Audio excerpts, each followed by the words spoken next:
तो वो था, तो उन्होंने 5 बेटे की तो अच्छी तरह से शादी हो गई, बढ़िया घर में हुआ। भाई बढ़िया था तो बढ़िया में हुआ। और वो जो सबसे छोटा था, थोड़ा सा बकलेर जैसे, उसकी शादी नहीं हो रही थी, तो किसी गरीब ब्राह्मण की बेटी से, दूर के गरीब से शादी कर दी। लड़की बहुत गरीब थी, उसे कुछ दहेज वहेज मिला नहीं। उसकी जो सास थी वो मेरे जैसे लालची थी, तो वो 5 बहू को तो बहुत लाड प्यार करती थी, और उसको थोड़ा ऐसे दृष्टांत से देखती थी कि सब गरीब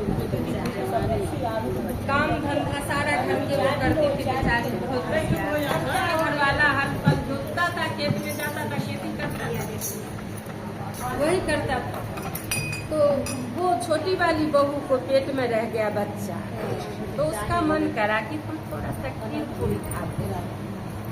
बेचारी बड़ी तरस के रह रही थी। एक दिन उसे किससे कहेगा आदमी, तो यार हो जब तो किसी के घर में बनवा के ला दे। आजकल के छोरा तो 17 घर से बनवा के, दुकान से, होटल से बनवा के ला देगा। बिल्कुल कति काल में पक्का लेके ला दे। वो बेचारी तरसती रही, थोड़ा सा खीर पूरी खाने का उसका मन था। तो यही सावन की महीना थी, नाग पंचमी के दिन। तो नाग पंचमी के दिन लोग बादू गुलाबा चढ़ाते हैं, किसी घर में, हम लोगों के घर में खीर भी बनता है। तो उसे जा रही थी घर को, क्या कहते हैं, खेत में घर वाला को रोटी हल रोकता था, तो आप पड़ोस लोग नहीं तो मैंने डाल नहीं करी। कई दिन से मेरा मन कर रहा है कि थोड़ा सा एक थोड़ा सा खेत ऐसे सोचती गई खेत तक पहुँच गए। बढ़िया जब खेत पर जब हो गई तो अपने घर वाला से कह रही है कि सुनो जी, मैं एक बात बताऊँ? तो हाँ बताओ। तो आप तो सुनिए कि क्या करोगे, आपकी क्या चलेगी, और आप लाओगे भी तो कहाँ से? तो मेरा मन था, बहुत दिन से कर रहा है कि एक पूरी और थोड़ा सा खीर खाते हैं। तो आज जो घर से रोटी लेके आ रहे थे ना अपने लिए, तो रात में भगवान को कृपा करो, भगवान शरण में रहो, टेंशन के दूर करो, बना दे, भगवान में लगाओ, मन लगाओ, मेरा नाम मत लेना, आप छोड़ो झमेला, बेटा से अच्छे होते। तो उन्होंने ऐसे कहा, उसने कहा आपके पति से लीजिएगा, दूसरे जरी में बाल बच्चा जो खाना लेके आएगी ना अम्मा, मैं आधा खा लूँगी, आधा तुम्हारे लिए रख दूँगी। उन्होंने कहा ठीक है क्या। वो हल चला के घर पे आया, तो उसने रात में अपनी माँ से कहा कि माँ सुनो, मेरा मन कर रहा है खीर पूरी खाऊं। उसके मना का कोई बात नहीं, अभी मैं बना देती हूँ। उसने कहा नहीं आज मत बना, कल फिर तो मुझे जाना है हल लेके, तो कल मेरे लिए रोटी नहीं बना के खीर पूरी बना के भेज देना। सुन मम्मी, तुम मत आयो, क्योंकि तो बारिश हो रखी है, कहीं गिर गिरा जाएगी, इससे अच्छा ये बैठे बैठे क्या करेगी, इसी के हाथ बैठ रही। कान बकलेर को बीवी की तरफ बुद्धि थोड़ा ज्यादा होता है ना। तो उसने कहा तू गिर गिरा जाएगी, इसके हाथ भेज देना। ठीक। सास इतनी चतुर सियानी थी, बड़ी सियानी, क्या बताऊँ किसके नाम हुआ, बीमार पिटाई हो जाएगा। बड़ी सियानी थी, उसने क्या करा, तो खीर पूरी को बना ली, पैक कर दी। बहू को देने से पहले बहू की जीभ पे लिख दी, ऐसी लिख के निशान बना दी। सास पहले समझ गई, तो मेरे जैसे 6 महीने से बात समझ जाती थी, 6 महीना पहले वो जीभ पे लिख दी, आएगी तो मीठे वाला पता चल जाएगा।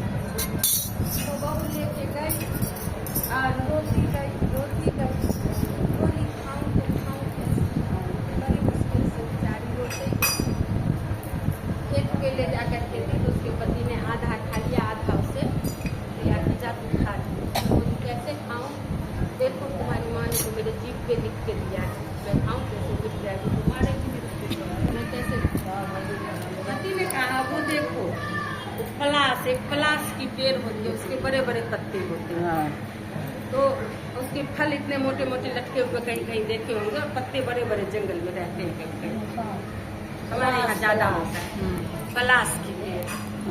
उसके पति ने कहा कि देखो वो पलास के पत्ता लटका पड़ा है ना, पेड़ भी इतना जवान है, पलाश के पत्ता तोड़ लेना हाँ। और वो जो पीपल की पेड़ है उसमें ओधर बनी है, उसमें वो पत्ता बिछा देना पलाश का, उस पे खीर पूरी रख के ढक देना, तुम चले जाओ घर पे जाना, मम्मी को दिखा देना जी, फिर किसी बहाने वापस आके खा के चले जाओ। बता दी, बेचारी खुश हो गई।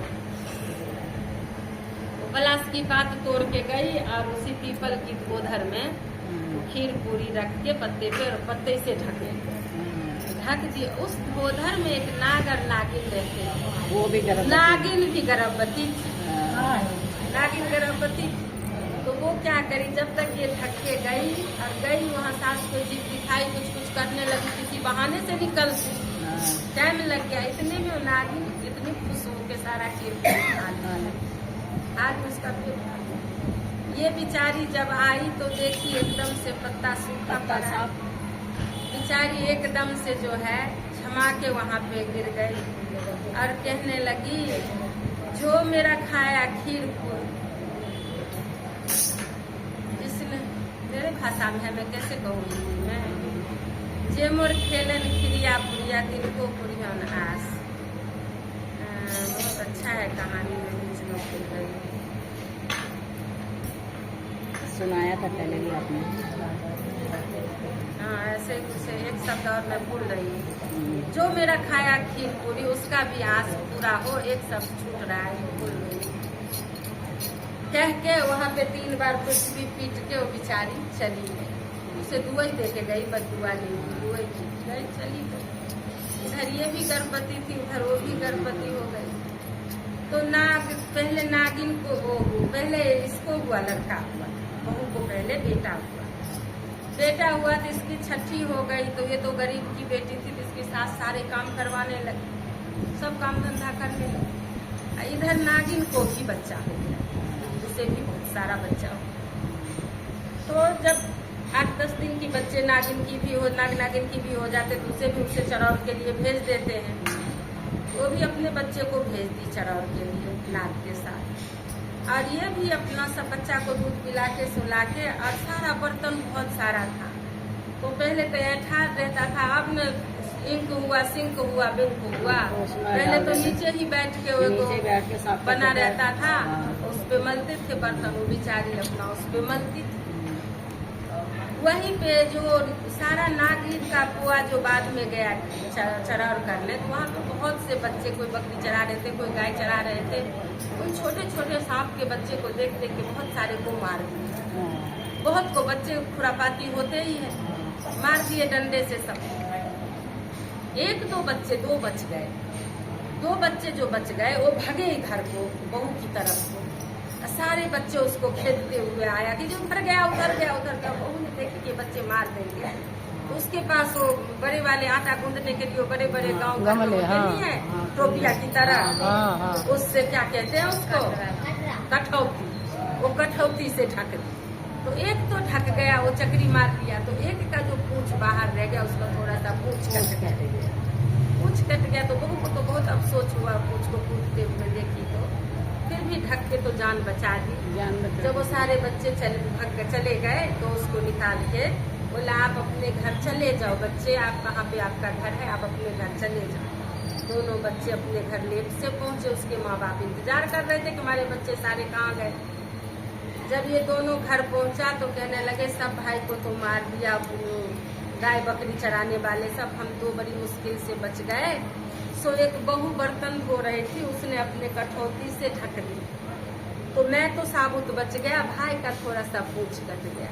तो नागराज एकदम से उठना के उठा, बताओ उसकी पता कहाँ रहती है, उसे तो मैं डस लूंगी, मेरे बच्चे को विकलांग बना दिया, मैं तो उसे डस लूंगी। नागराज बहुत फुफकार छोड़ा, तो नागिन कह रहे, सुनो तो सही, सारे बच्चे तो मर गए, कम से कम 2 तो कम पूछे कटाना, बच्चा तो बच गया, 2 तो बचा कम से कम, और वो बेचारी ढक के बचा भी दिया, उसे आप 10 भी लोगे, गलत बात है, ऐसा मत करो। नागराज फिर भी कहने, उसके बच्चे भी समझाए कि नहीं नहीं, मुझे बड़ी मुश्किल से बचाई बेचारी, बड़ी मुश्किल से बचाई। नागराज फुफकार करते, फिर समझा बुझा के उनको सब समझा, समझ गए। वो नाग जब बड़ा हुआ तो बराबर जब चरौर करने जाता था तो उसी आसपास में बहू की इर्द गिर्द में वो चरौर करके आ जाता था। 2 दिन 4 दिन 10 दिन ऐसे होते होते बहुत जल्दी बड़ा हो गया। तो एक दिन उसने अपने नागिन से कहा माँ से कि माँ उसने जो मेरे को बचाया था वो बहुत दुखी रहती है, पता नहीं क्यों इतनी दुखी रहती है। उसे मैं बहुत उदास देखती हूँ, जब भी जाती हूँ तो उदास देखती हूँ उसके पास ना एक नन्हा मुन्ना सा बच्चा भी है। तो नागिन बोली जा तुम एक दिन तुम अपनी भेष मनुष्य की भेष लगा के और जाओ उससे पूछ के आओ कि क्यों दुखी रहती है। गए दोनों भाई उसके भाई बन के, ऐसे तो सब मार देते। सबने कहा कौन आया तो नाग कह रहा है मेरी ये बहन है, हम लोग छोटे छोटे थे जब मेरी बहन की शादी हो गई, मैं इसकी भाई हूँ, इसे लेने आया। तो उसकी सास ने कहा अरे बड़े भाई बन रहे हो, पता ही है गरीब आदमी की कितनी स्वागत होती है, कहीं पहुंच जाओ तो सोचेंगे कि मांगने तो नहीं आ गया पैसे वाले, जो सोचते हैं।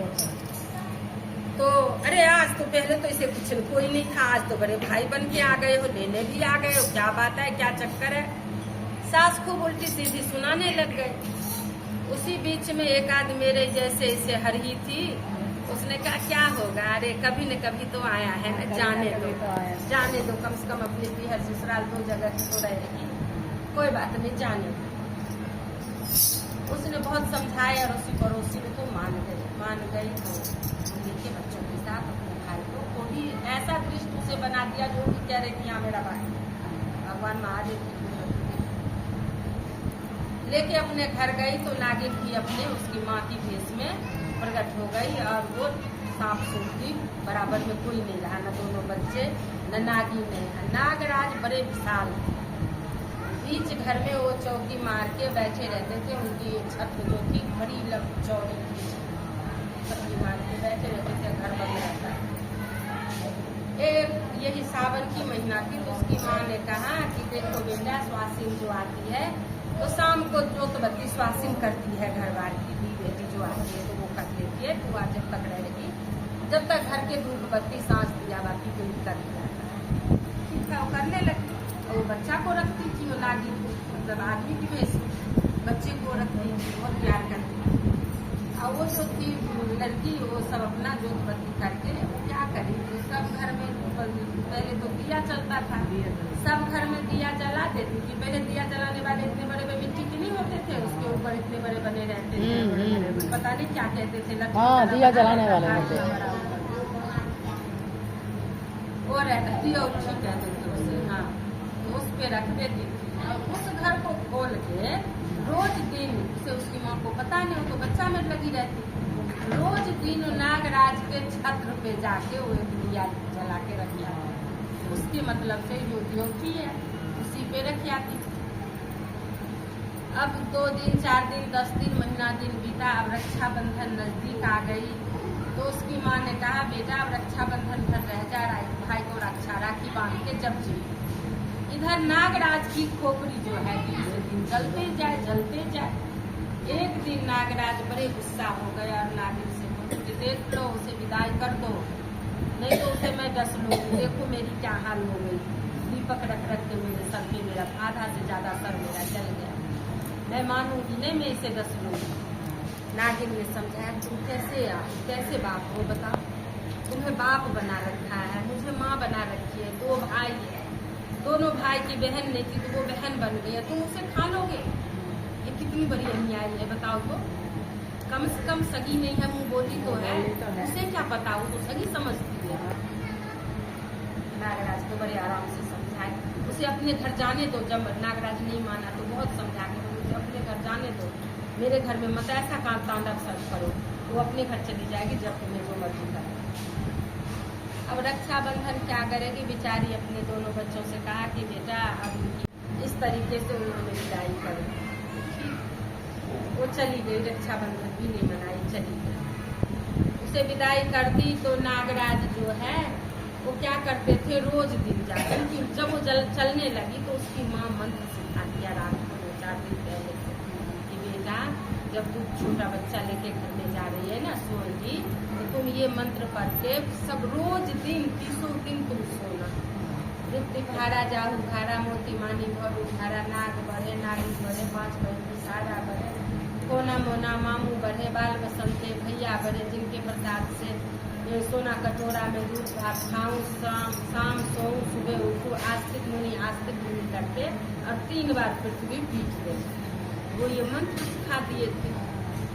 वो रोज वो नागराज गए उसको डसने और उसकी बरेरी में वो लिपट गए थे कि आज रात को भी डस के ही जाएंगे। अब वो देखे तो चिल्लाने लगती थी, मम्मी मम्मी देखो यहाँ पे सांप आ गया सांप आ गया। तो उसके ससुर बड़े बुजुर्ग थे। ससुर ने कहा कोई बात नहीं बेटा आराम से सो, हम यहाँ पे जो है वो कटेल की धुआं कर देते हैं। अगर भला तुम भला करो, भला में जो बुरा करे वो खुद ही साले जर के बस में हो जाए। तुम बुरा मत सोचना उसके बारे में, भला ही करना। 1 दिन हुआ 2 दिन हुआ, उसके ससुर ने कहा बेटा नागराज आते हैं घर पे तो तुम ऐसा करो सोने से पहले 1 कटोरा में दूध और 1 कटोरा में लावा वहाँ पे रख दिया करो, जिसे आप लोग खिल कहते हो, हमारे यहाँ लावा कहते हैं। वो रख दिया करो। तो बहू ने रोज दिन वो भी रख देती थी और पैर हाथ धो के जब सोने जाती थी तो ये मंत्र भी उच्चारण कर लेती थी। नागराज को क्या हुआ, वो जाते थे वापिस आ जाते थे, उनको डसने की हिम्मत नहीं होती थी। एक दिन लास्ट दिन वो गए और वो दूध और क्या कहते खीर खा के वही पे उनको डसने की हिम्मत नहीं मरी, इतनी तेजी से पूछ पटक के वहाँ पे आ गए। वो जो लड़की गरीब घर में गई थी, गरीब में थी, वो इतनी उसके सास ससुर भी उसे कुदृष्ट से देखते थे, वही गरीब थी, उसके पास कुछ भी नहीं था। नागराज ने इतना संपत्ति दे के आए, इतना संपत्ति दे के आए उस घर में जो कहीं खड़े होने की जगह नहीं रहा। तो भोलेनाथ की नागराज की इतनी बड़ी प्रभाव है।